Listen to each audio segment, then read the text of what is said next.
क्या आपने कभी सोचा है कि जब आप प्रार्थना करते हैं उसी क्षण स्वर्ग में क्या होता है? क्या परमेश्वर तुरंत सुनते हैं? क्या स्वर्गदूत सच में सक्रिय हो जाते हैं? क्या आपकी प्रार्थना कभी बीच रास्ते में रुक सकती है? और सबसे बड़ा प्रश्न, अगर परमेश्वर सब कुछ पहले से जानते हैं तो फिर हमें प्रार्थना करने की जरूरत ही क्यों है? क्योंकि सच कहे तो कई बार हम प्रार्थना करते हैं लेकिन कुछ बदलता हुआ दिखाई नहीं देता है। रूम वही है, समस्याएं जैसे कि वैसे ही हैं, आंखों में वही आंसू है, और तब शैतान धीरे से फुसफुसाता है, कोई तुम्हें नहीं सुन रहा है। लेकिन आज हम बाइबल से देखेंगे कि जब परमेश्वर का एक बच्चा प्रार्थना करता है तो स्वर्ग चुपचाप नहीं रहता है। आपका प्रार्थना केवल शब्द मात्र नहीं है, वह स्वर्ग को छू लेने वाली एक आवाज़ है। आप सभी को जय मसीह की। स्वागत है आपका हमारे चैनल में। बहुत मेहनत से वचन को आपके पास लाते हैं। कृपया चैनल को सब्सक्राइब कर लें और लाइक तथा कमेंट में जरूर प्रभु की महिमा हो लिखें। वचन को शुरू करते हैं। आपकी प्रार्थना स्वर्ग तक पहुंचती है, भले आपको महसूस ना हो। प्रकाशित वाक्य 5:8 कहता है कि संतों की प्रार्थनाएं सोने के कटोरे में धूप की तरह परमेश्वर के सामने प्रस्तुत की जाती है। इसका अर्थ समझिए, धरती पर आपका प्रार्थना कमजोर लग सकता है लेकिन स्वर्ग में वह बहुमूल्य मानी जाती है। कभी आपने ऐसी प्रार्थना किए होंगे जिसमें शब्द भी पूरी तरह से नहीं निकल रहा होगा, केवल आंखों में आंसू और दिल में दर्द था, और केवल आप इतना ही कह पाए, प्रभु मेरी सहायता कर। वचन कहता है कि स्वर्ग में ऐसे प्रार्थनाओं को भी सुनता है। दुनिया शायद आपका आवाज अनदेखी कर दे, लोग शायद आपका पीड़ा ना समझे, लेकिन स्वर्ग का सिंहासन आपका प्रार्थना को कभी इग्नोर नहीं करता है। लेकिन यहाँ एक सवाल उठता है, अगर परमेश्वर सुनते हैं तो फिर कई बार उत्तर आने में इतनी देर क्यों होती है? यह इसलिए होता है क्योंकि कई प्रार्थनाओं के पीछे एक आत्मिक युद्ध चलता है। दानियल 10 अध्याय में जब आप इसको पढ़िएगा तो दानियल उपवास और प्रार्थना कर रहा था, और फिर स्वर्गदूत ने आकर कहा, जिस दिन तूने प्रार्थना की उसी दिन तेरी बात सुन ली गई थी।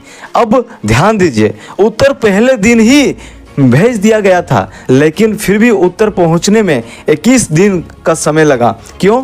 क्योंकि आत्मिक युद्ध चल रहा था। शैतान ने उन प्रार्थनाओं को, उत्तर को रोकना चाहा। मेरे भाइयों और बहनों, यही हमारे जीवन का वह हिस्सा है जो हम नहीं देख पाते हैं। जब आप प्रार्थना करते हैं तो ये मत समझिए कि केवल शब्द निकलते हैं। प्रार्थना के शब्दों में वह सामर्थ्य है जिससे आत्मिक संसार में एक हलचल शुरू हो जाता है। इसलिए शैतान चाहता है कि आप प्रार्थना करना बंद कर दें, क्योंकि वह जानता है कि एक घुटनों में झुका हुआ विश्वासी शैतान के लिए कितना खतरनाक है। अगर आपको लगता है कि आपका प्रार्थना बेकार है, कुछ उत्तर नहीं आ रहा है, तो ऐसा मत समझिए। हो सकता है कि स्वर्ग में अभी भी आपके लिए युद्ध चल रहा हो, लेकिन कहानी यहीं समाप्त नहीं होता, क्योंकि प्रार्थना केवल स्वर्ग को नहीं बदलता, प्रार्थना आपको भी बदलता है। मेरे प्रिय भाइयों, एक बात जान लीजिए, कई बार परमेश्वर परिस्थिति से पहले आपका हृदय बदलते हैं। हम चाहते हैं कि परमेश्वर तुरंत समस्या हटा दे, लेकिन कई बार परमेश्वर पहले हमारे भीतर काम करते हैं। आप डर के साथ प्रार्थना में जाते हैं, और प्रार्थना में जब आप लौटते हैं तो एक शांति के साथ लौटते हैं। स्थिति वही रहती है लेकिन आपका दिल बदल चुका होता है। फिलिपियों 4 अध्याय 6 और 7 पद में कहता है, किसी भी बात की चिंता मत करो। ध्यान दीजिए, बाइबल यह नहीं कहती कि प्रार्थना करने से हर समस्या तुरंत गायब हो जाएगी, लेकिन यह अवश्य कहती है कि परमेश्वर की शांति आपके हृदय की रक्षा करेगी।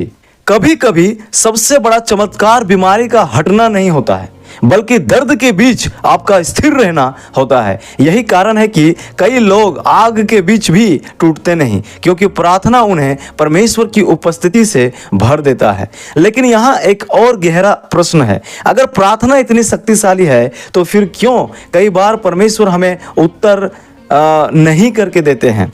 क्योंकि प्रार्थना परमेश्वर को बदलने के लिए नहीं होता है, परंतु वह हमें बदलने के लिए होता है। प्रभु यीशु गत्सेमनी में प्रार्थना कर रहे थे, उन्होंने कहा, हे पिता, यदि हो सके तो यह कटोरा मुझसे टल जाए, लेकिन फिर उन्होंने कहा, तो भी मेरी नहीं परंतु तेरी इच्छा पूरी हो। और यही सच्ची प्रार्थना है। आज बहुत लोग प्रार्थना को ऐसे समझते हैं जैसे परमेश्वर हमारी हर इच्छा पूरी करने वाली मशीन हो, लेकिन वचन हमें सिखाता है कि प्रार्थना में हम हमारे इच्छा को पूरी करने की मांग के बजाय परमेश्वर की इच्छा हमारे जीवन में पूरा होना चाहिए। जब इंसान कहता है, प्रभु मुझे केवल आपका हाथ नहीं चाहिए, मुझे आपकी उपस्थिति चाहिए, क्योंकि कई लोग केवल आशीष चाहते हैं लेकिन सच्चे विश्वासी परमेश्वर को चाहते हैं। और जब कोई व्यक्ति का सोच इस प्रकार का हो जाता है तो वह परमेश्वर के साथ एक गहरा संबंध में चला जाता है। इसलिए मेरे प्रिय भाइयों और बहनों, प्रार्थना करना मत बंद कीजिए। जब आप प्रार्थना करते हैं तो स्वर्ग सुनता है, स्वर्ग कार्य करता है, स्वर्ग युद्ध करता है, स्वर्ग उत्तर भेजता है। लगातार प्रार्थना में बने रहिए। प्रभु का वचन आपको आशीष दें। God bless you. और चैनल को सब्सक्राइब कर लें, लाइक करें और ज़रूर इस वचन को शेयर करें। Thank you.